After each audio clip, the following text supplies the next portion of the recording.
If you're wondering where that voice is coming from, turn around upper deck. I'm stuck behind you all waving. Hello, it's me, Scandi Tickets. Just to reiterate the most important thing you heard in our safety announcement just there, whilst you are on the upper deck, please do stay seated. We have excellent Captain Chris in the wheelhouse behind you, steering the vessel. Chris does need to see where he's going. If you stand up, you'll obscure his view. We might get through with a few bridges. So please do stay seated whilst you're up here. However, you're more than welcome to take a seat on our lower deck at any point today. I've got lots of seats downstairs, we've got toilets at the back of the boat, and we have our cafe and bar on the lower deck. Do feel free to go grab yourself some snacks, beverages, binoculars, guidebook, all that fun stuff. Otherwise, sit back, enjoy the cruise. Let me tell you a few things about what we can see on the river. Oh, please do wave at all the people on the bridges, by the way. Only time in London you can wave at a stranger and get a wave back, so please do make the most of it.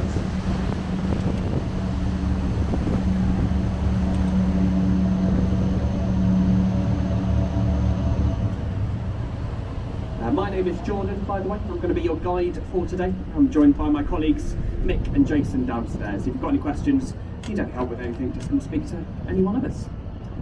Right, let's begin the tour. Let's start with this rather grand building here to the right of us. This is the New Palace of Westminster, more commonly known as our Houses of Parliament and the centre of UK government. And we call this building the New Palace as there was an old palace here. It used to be home to the monarchy up until Henry VIII. He moved to the Palace of Whitehall during his reign, and he handed that old palace over to government. Established the first medieval Houses of Parliament, which were on this site up until 1834, when the Exchequer at the time thought it would be a good idea to burn 2 carts of tally sticks under the floors of the building. He ended up causing a huge fire, burning almost all the medieval buildings down to the ground. And so we had to have a new home for Parliament, the one you see today. It was designed by a man named Charles Barry in the neo-Gothic style of architecture, along with the help of his assistant, Augustus Pugin. He was the man who designed Alton Towers, so you may recognise that Gothic architecture there. But whilst the medieval Houses of Parliament were burning, the citizens of London all gathered on the other side of the river, not to help, but instead to watch and chant, "Burn Parliament, burn." One man was even arrested for excessive cheering. I wonder if the same would happen today. You may have noticed outside the front of Parliament those red and green coloured awnings. You'll also spot ahead of us a red bridge, and behind us there was a green bridge. This is no coincidence. We've got a lot of colour coding that goes on in Parliament. It's for the 2 houses within. We have the House of Commons, where our elected MPs debate new legislature, and we have the House of Lords, who are selected by the Queen on the advice of the Prime Minister to ratify the decisions made by the Commons. The Commons debate on green benches, the Lords debate on red benches. Those coloured awnings are their separate dining areas. The coloured bridges were once their separate entrances, and inside this colour coding continues. They've got their own separate bars, cafes, bathrooms, and all of this separation was put in place to avoid corruption. I will say no more on that. But the red bridge to our right is Lambeth Bridge, connecting to the borough of Lambeth ahead of us. In front of us there we have the Palace of Lambeth, just sort of on the right there. That's been home to the Archbishop of Canterbury for over 800 years. That's different archbishops, by the way. The current one's not that old. But as we turn around, we'll have Parliament again on our left. The tallest tower on the building, the one sort of directly behind us with the Union flag flying above it, that's the Victoria Tower. It was originally designed as a royal entrance into the building, and it's now home to the parliamentary records and parliamentary archives. So we have written records for almost every law from 1400 onwards kept inside that tower. That's also where we keep all our ballot papers after every general election. The pointed tower in the middle of the building is the central tower. This one was originally used for ventilation from the many fireplaces within. It still lets out a lot of hot air today. And finally, the clock tower at the end there, one of our most famous landmarks here in London. I'm sure a few of you can make a guess at the name of this tower. Big Ben, you might be thinking? Well, I have to tell you that is wrong. This tower is not called Big Ben. I know, what a shock plot twist. No, the name of the tower is the Elizabeth Tower. The name Big Ben actually goes to the 13-ton bell inside the tower. We think that name, Big Ben, comes from a man named Benjamin Hall. He was the commissioner of the works when the bell was installed, and apparently he was a very loud and round-shaped man, and not very nice to his workers. So they all decided to name their very loud and round-shaped bell after him. Let's just be grateful his name wasn't Richard. But a lot of restoration work has been going on that clock tower over the past 5 years, hence why it's looking very shiny and colourful right now. There's still a little bit more work to be done, but hopefully it will be complete by the summer this year. They've actually been testing out the clock mechanisms over the past couple of weeks. So yesterday morning we heard it chime a couple of times. A few days ago we saw the hands spinning around at forwards and backwards at different speeds. So no one in Westminster is entirely sure what time it is at any given moment right now.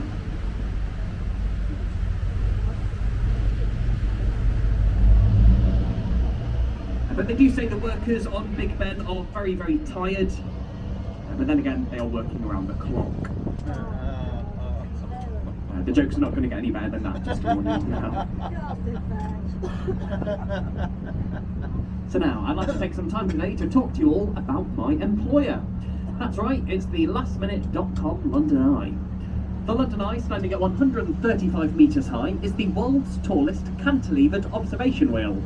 Cantilevered means it's supported on one side, and this is an observation wheel as the pods are on the outside of it. This is not a Ferris wheel. My manager gets very upset when I use the F word. The Eye has 32 pods, one for each borough of London, but don't be alarmed if you find yourself on pod number 33. That's because we've removed pod number 13 to reassure any superstitious guests. The Eye was designed by Marks and Barfield Architects, and its design was originally entered into a competition that was held to find a new landmark to celebrate the Millennium. The design for the Eye came in second place. However, British Airways liked the design so much that they offered to fund it themselves. It cost about £75 million to build, but it made that profit back within the first 2 years.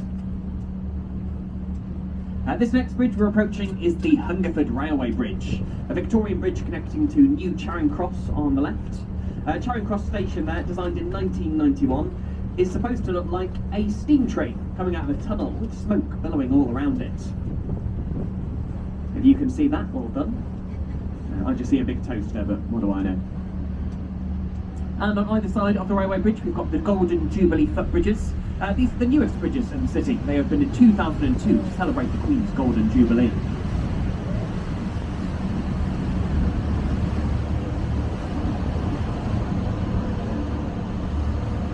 This area to our right now is our South Bank.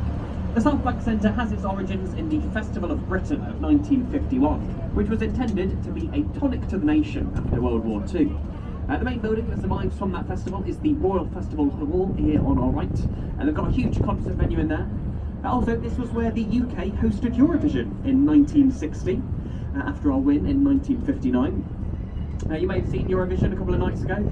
We did very well, unusually well. We came in second place. Maybe if we'd won, it would be hosted back again. But lots of other buildings were later added to the South Bank. You've got the Queen Elizabeth Hall, the Purcell Route, the Hayward Gallery. Also, just on our right here, underneath the complex, we actually have the UK's very first skateboard park. It's called the Undercroft, opened in the early 1970s, and ever since it is claimed to be the home of British skateboarding. This bridge we're coming under now is Waterloo Bridge. And Waterloo Bridge gets the nickname of the Ladies' Bridge. It was built during World War II, and whilst all the men were away fighting, the workforce building this bridge was almost entirely female. It also happens to be the first and only bridge in London to be built on time and under budget. This building on the right with the electronic screen above it is our Royal National Theatre. Like lots of buildings on the South Bank, it was built in the brutalist style of architecture. Prince Charles once described this building as looking like a nuclear power station. I don't think he was a fan of brutalism. However, despite its rather ugly exterior, inside the building there are three beautiful theatres. The main one being the Olivier Theatre. And you can see loads of great shows there, often before they get a West End transfer at a much cheaper price. You can find all that West End quality here without the West End prices. Tickets usually start at about £10. For some shows that'll even get you a front row seat, so it's an excellent bargain for fans of theatre. A little further ahead on the right you'll see a red brick building with white stripes, which, as you might be able to guess, was once owned by the company Oxo, the company that make the stock cubes that are still rather popular today. This building was once a meat storage warehouse for Oxo, and if you take a look at that tower atop the building, you might think that it spells out the company's name.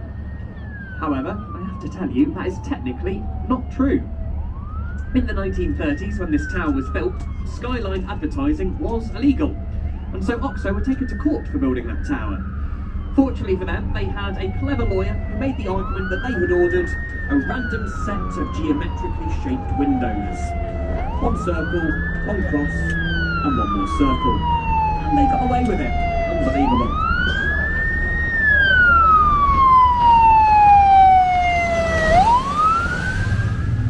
You may have noticed whizzing past us there on the left, one of the Thames River police boats. The Thames River Police are actually the oldest police force in the world. They were established at the end of the 1700s as a way of keeping pirates out of the city. And they actually predate Robert Peel's Metropolitan Police Force by about 40 years. Over to your left now, you get your first great view of St Paul's Cathedral. It's one of the largest domed cathedrals in the world. And this is actually the 5th iteration of St Paul's. The previous version at its time of construction was the tallest building in the world. However, that one burned down during the Great Fire of London in 1666. This one was designed by Christopher Wren and completed in 1711. And that actually made Christopher Wren the first architect of St Paul's to see his own design through to completion. Every other architect of the building died before it was completed. But more on St Paul's once we come through these bridges. These bridges are the Blackfriars Bridges, and we have 2.5 bridges here. You'll soon see what I mean by that.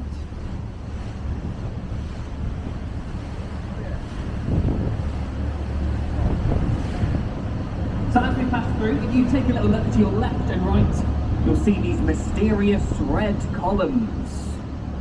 Why are they there, Jordan? What is their purpose, I hear you all cry? Well, I will let you ponder on that, and I will reveal all on our return journey. So, looking back to St Paul's again on our left. It stands at 365 foot tall, that's 1 foot for every day of the year, and you'll notice that there are no other taller buildings around it. This is because an old law states that the dome of St Paul's must be observable from 8 key points across the city. Some of these key points are quite far away, so it explains a lot of those strangely shaped skyscrapers ahead of us. These all had to be built in a way that honoured those protected sightlines of St Paul's. Also, the City of London School here on our left, you'll notice has that large glass atrium right in the middle of it. This is so that St Paul's is observable directly through the building from the river. Coming up on the right, you'll see a round white building with a thatched roof. This is Shakespeare's Globe Theatre, or rather a reconstruction of Shakespeare's Globe.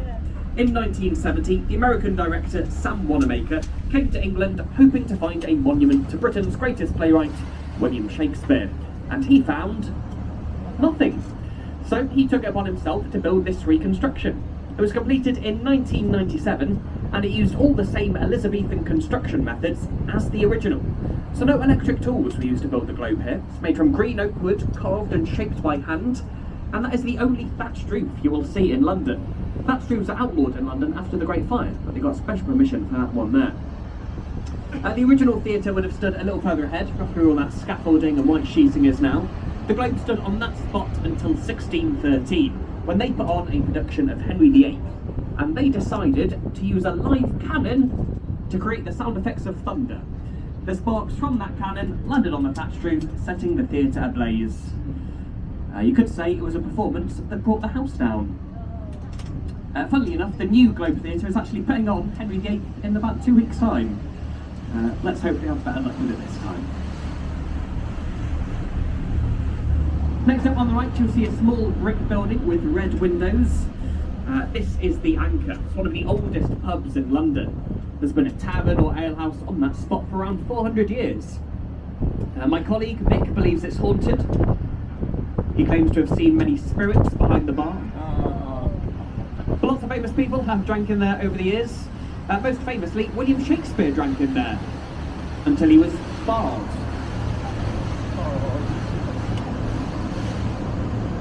The Anchor was also a Popular place for lots of writers. Samuel Pepys, the diarist, he witnessed the Great Fire of London from that very tavern. And speaking of the Great Fire, on our left, you may be able to see a tall stone column with a golden orb just behind some of the buildings there. This is the monument. It's another design by Christopher Wren. It was built after the Great Fire of London, both to serve as a monument to it and act as an observation platform. Somewhere where the citizens of London could go up and watch their city regrow and rebuild after the fire. You can go up the monument today. It's got 311 steps. There is no lift, but the views from the top are excellent. I like to say it's also a monument to the Great Fire, because by the time you get to the top, your thighs are burning.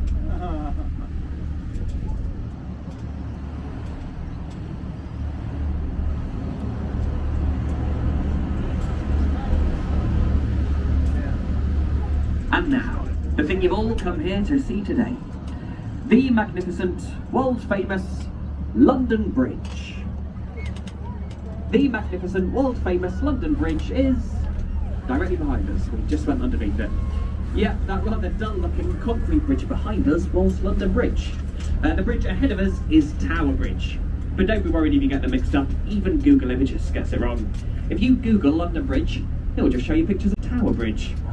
Also, the singer Fergie from the Black Eyed Peas, remember her? She released a solo single in 2006 titled London Bridge. But in the music video, she's twerking away on Tower Bridge. Nice one, Fergie. Now, this next thing I want to point out is a little hard to see right now as it is in camouflage. But if you look closely to the right, you may be able to see an 11,500 ton battle cruiser. This is HMS Belfast, played a really significant part in World War II. It assisted in sinking the German battleship the Scharnhorst, and it was one of the first ships to fire at the D-Day landings. Those guns at the front of the ship can fire a distance of 12 miles, and the guns are permanently positioned today to score a direct hit at the M1 Gateway service station at Scratchwood. Exactly why, we do not know.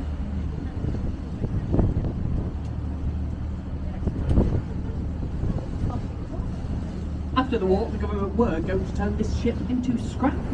But the Imperial War Museum offered to buy it instead, and they offered a grand sum of £1. They were successful in their bid, so it now stands here as a floating war museum.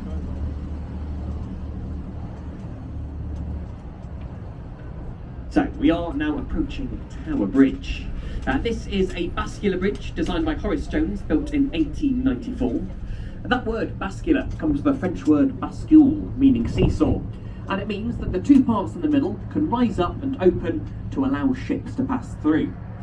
In its opening year, it is estimated that these bascules would have opened around 6,000 times, although they open far less frequently nowadays. It's very rare we get to see it open.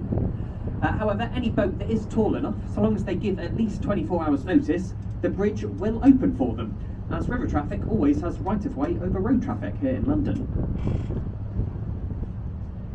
Now, there is an old legend associated with this bridge that claims if you wave to the people on it and receive a wave back, you'll earn 5 years good luck for the entire boat. So, upper deck, give a cheer and a wave now, see if you can grab their attention on the bridge, get them to give us a wave. Hey, lovely stuff. That couple up there are Keith and Margaret. We pay them £5 an hour to stand there and wave back at you all. But that is a real Victorian and Edwardian legend. As sailors were leaving the city, this is the last bridge they would come under, and hopefully they would have loved ones standing on the bridge to wave them farewell. And that would mean, hopefully, in 5 years' time, they would still be here to welcome them back. So, we now find ourselves in the old port of London. This was once one of the busiest river ports in the world. All the buildings along the right here used to be old warehouses. You see on the right here we have Butler's Wharf, a little further ahead the Spice Building as well. As refrigeration technology advanced in the 20th century, we no longer needed all of these warehouses, and the buildings were eventually bought by entrepreneurs and turned into very expensive luxury apartments. I think today a single bedroom apartment in Butler's Wharf here will set you back around £3.5 million. So, just to let you all know, if you are planning on buying one of these apartments, I am single, I'm looking for a new place, and I think we should be best friends. Come find me after the cruise, please.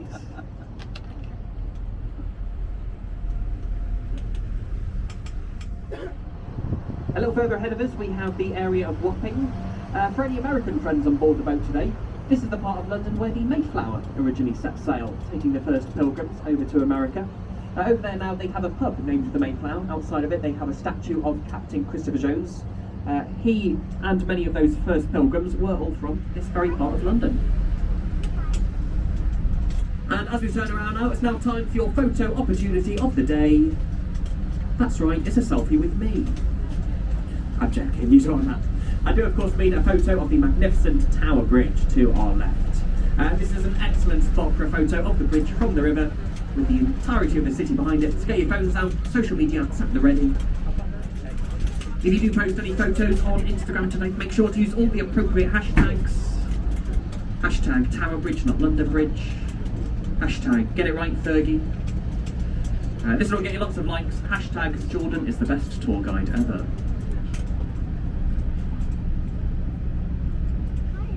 One of my favourite stories to do with this bridge, in 1952, a double-decker bus was coming along here on a very foggy day. And the bus driver, a man named Albert Gunter, did not see the traffic light telling him to stop. And as he approached the centre of the bridge, he noticed it was rising underneath him. And so he had to make a split-second decision. Do I try and come to a stop, or do I speed up? And he decided to put his foot down and speed up. He jumped, he cleared that gap, and successfully landed on the other side. Everyone survived, and Albert was regarded as a hero for saving the lives of everyone on board the bus. The bus company rewarded him for his heroic deed with a reward of £10. He also got a medal from the Queen though, so that was nice. And one of the passengers from that bus was getting married later that year, and they invited Albert to be the best man at their wedding. I think he even drove the bride to the church in his bus. It was a happy ending all round.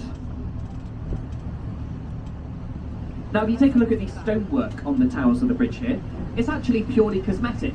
It's Cornish granite, and it was added over the top of the steel framework, just so the bridge matches the Tower of London, now on our right.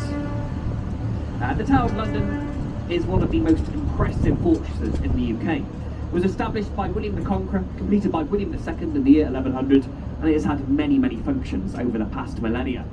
The tower has been used as a royal mint, an observatory, a zoo, an armoury, a palace, and most notoriously, a place of imprisonment, torture, and execution. So, just on the right here, you see the words entry to the Traitor's Gate over an old bricked-up tunnel. That's where prisoners used to be taken by a boat into the tower to await their gruesome fate. The wives of Henry VIII, Anne Boleyn and Catherine Howard, they were both taken through that tunnel to be executed here. Only royalty was allowed to be executed within the tower's grounds, as a small courtesy before their death. But lots more common criminals were executed just outside on Tower Hill. And that would have been in front of a public crowd as well. It was perhaps one of the greatest forms of public humiliation and Saturday night entertainment all rolled into one. We had public executions in London up until 1868, which is actually more recent than the invention of the London Underground. So there was a point in history where people were going out to see public executions via the tube. How weird is that? Imagine the posters for that along the escalator. But if you go to the tower today, you won't see any executions. But you can see the crown jewels with your ticket, and trust me, they are the real deal. Also with your ticket, you can get a free tour from the Yeoman Warders, if you ask nicely. The Yeoman Warders, or the Beefeaters, they live and work inside the tower. They know all about its history. Their tours are fantastic. I thoroughly recommend. To our left now, we have the Shard. This is the tallest building in Western Europe. It was designed by Renzo Piano, built in 2012. It stands at 309.6 metres high, which is in fact as tall as aviation laws will allow. Any taller, it would be a problem for aircraft flying over the city. Now, I will admit the Shard is not a perfect building. It does have a lot of flaws. 95 floors to be precise. It was going to have 96, but that's another story. Inside the Shard they have offices, bars, restaurants, the 7-star Shangri-La Hotel, and they do have a couple of apartments at the top as well. Last time I checked, one of the apartments at the top of the Shard was selling for £43 million. You can't even open a window, what a madness. include the walkie-talkie, the cheese grater, the scalpel, the gherkin. We do like to give some strange nicknames to our buildings here in London. So we are now going back to London Bridge. Yes, this glorious slab of concrete right here. There's been a version of London Bridge in some form or another on this spot for around 2,000 years.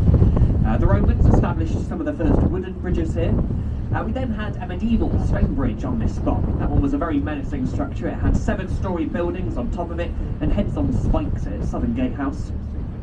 But that version of the bridge was here for about 1,000 years until it was replaced by the Victorians. We then had Victorian London Bridge here until the 1960s, when we noticed it was starting to sink. So, a man named Robert P. McCulloch from America offered to buy it from us. He claimed he was very fond of Victorian London Bridge, so he bought it, transported it brick by brick to his home in Arizona, USA, where it now stands over Lake Havasu as a tourist attraction. And it's still there to this day. So if you ever find yourself in Arizona, you can go see Victorian London Bridge.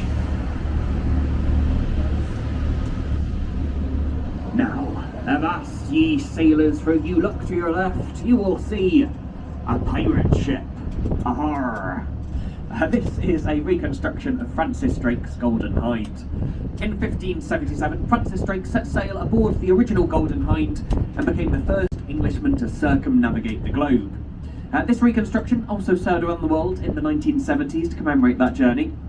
However, Francis Drake, on his travels, stole lots and lots of gold, mainly from Spanish and Portuguese ships returning from the New World of America. He stole all their stuff, went around the world, came back to England, and when he got back, how did we punish him for his piracy? We did not. Instead, he amassed so much gold that he was able to pay off England's debts to the world 3 times over. So Queen Elizabeth I was very grateful and gave him a knighthood. It just goes to show you, sometimes crime does pay, if you're mates with the Queen. But you can go on the Golden Hind today. They've recently opened up a new escape room there. It's called Escape the Golden Hind. You get to do lots of puzzles on an authentic pirate ship. Great fun.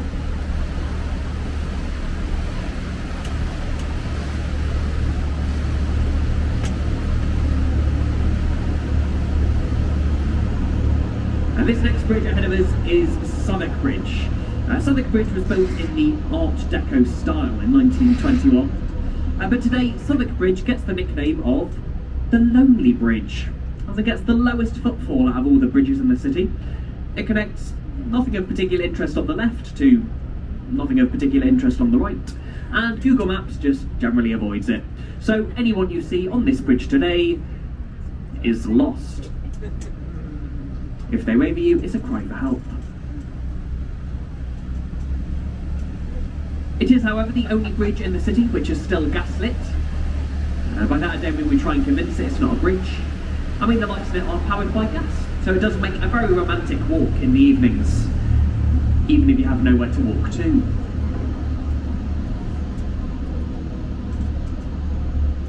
Now, you may remember earlier me talking about a competition that was held to find a new landmark to celebrate the Millennium, where the London Eye regrettably came in second place.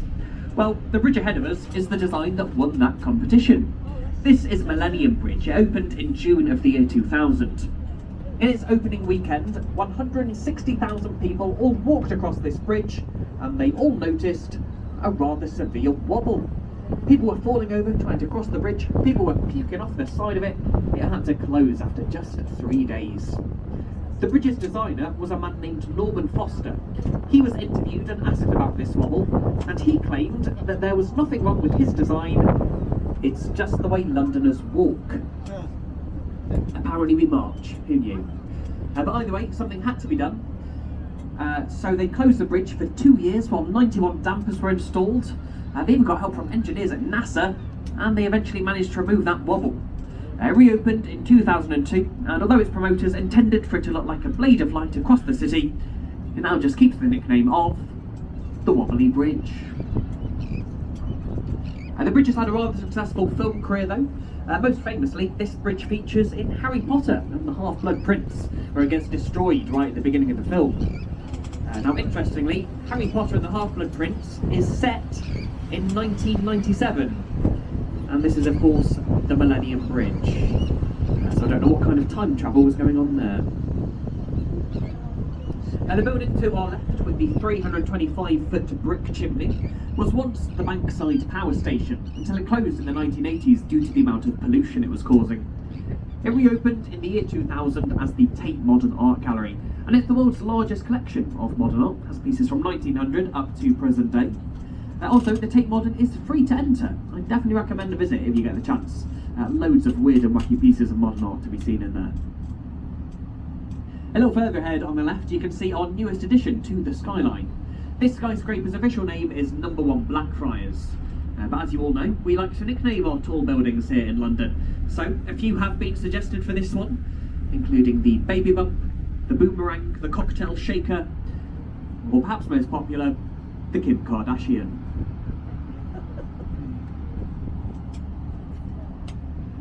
So we're now going back to the Blackfriars Bridges once again. We've got Blackfriars train station in front of us here. This is the only train station which spans the Thames. Also, along its roof it is entirely covered with solar panels. So on a sunny day like today, this station is entirely solar powered.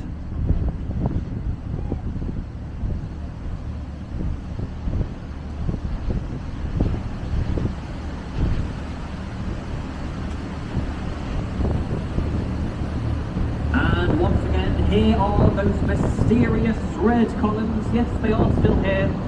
And I'm sure you will be dying to find out the mystery behind them. Well, I shall reveal all once we come through this bridge.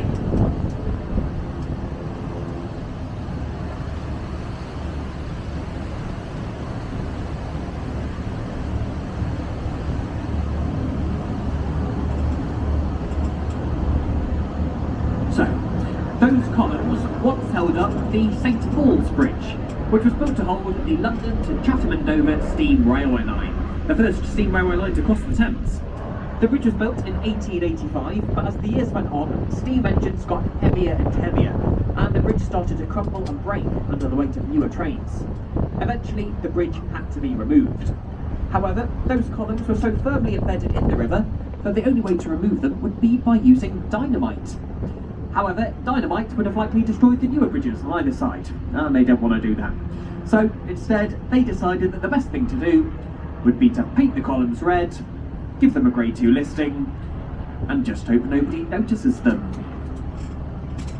We've noticed them, and now we bring them up 7 times a day. Now along our right here, you may have noticed a lot of work currently going on our embankment. We are currently getting an upgrade to our sewer system. A new super sewer. How delightful. The Victoria embankment has its origins in around 1857. Over the 19th century, the population of London rapidly grew, and we saw a huge increase in the amount of human waste, animal waste and industrial waste all going directly into the river unfiltered. In 1857, we had a very hot summer that caused all that waste to ferment, leading to an event known as the Big Stink. So, a man named Joseph Bazalgette came along and designed the Victoria Embankment, which runs all along the north side of the river here. And this improved how sewage was filtered, and it also significantly narrowed the Thames, increasing the speed of the river, the flow of the water, allowing for everything to be flushed out more easily. So today, in fact, the Thames is now one of the cleanest urban rivers in the world. Now, I know you would not think it to look at it, but trust me, it really is. The dark murky colour of the water actually comes from the strong tides of the Thames. These tides flush up all the sand and clay at the bottom, giving it that dark, murky appearance. But the water itself is very, very clean. We even have over 125 species of marine life living in this river. We have seahorses, dolphins, porpoises, seals. We do see a lot of seals in the Thames. We usually see a lot of seals up by HMS Belfast, but I think they're all Navy seals. But there have even been sightings of whales and sharks in this river. Just last year we found a new species of shark living in the Thames. It's called the taupe shark. It can grow up to 6 feet in length, and it is venomous. So there you go, one good reason not to go for a swim in the Thames. Now along the wall of the embankment here to our right, you may be able to see several green lion heads with rings in their mouths. These lion heads are old Victorian mooring points, somewhere to time your boat. But they were also used as an old flood detection system. So there's a little rhyme that goes along with these lions, and it goes something like this. When the lions are drinking, London is sinking. When the lions are ducked, London is flooded.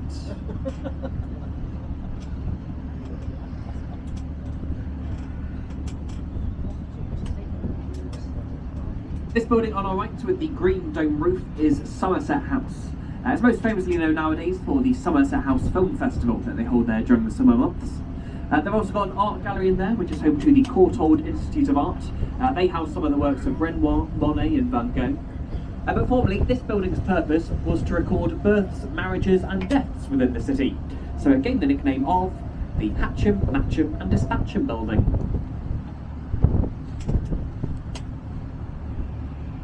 Just on our right here, you'll see this small lifeboat station. This is Tower R&L Line lifeboat station, and they're actually the busiest lifeboat station in the UK. They get twice the average number of call-outs for a station in the UK.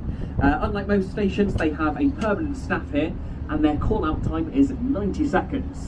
They really are the heroes of the Thames, and you are very well protected as you are here on the river.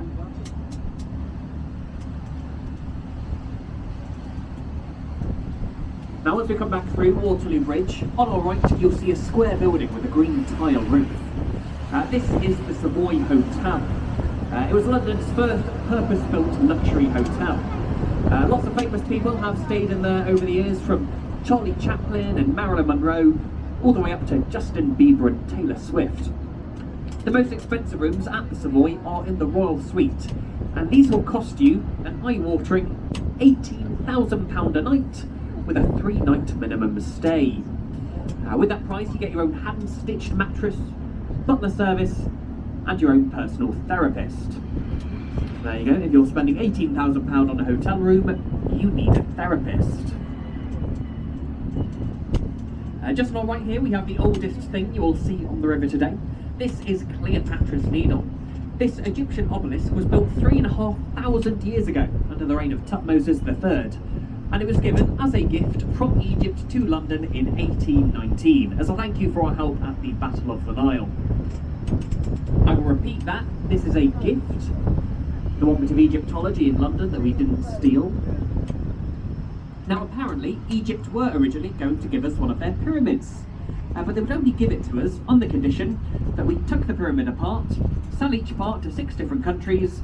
Each of those countries had to sell their part to 6 more countries, and so on and so forth, until we realised the whole thing was a scheme. And that was the worst joke you will hear today.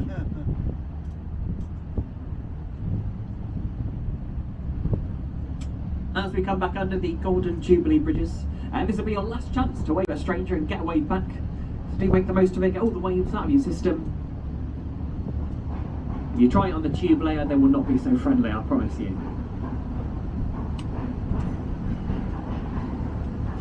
Lovely stuff.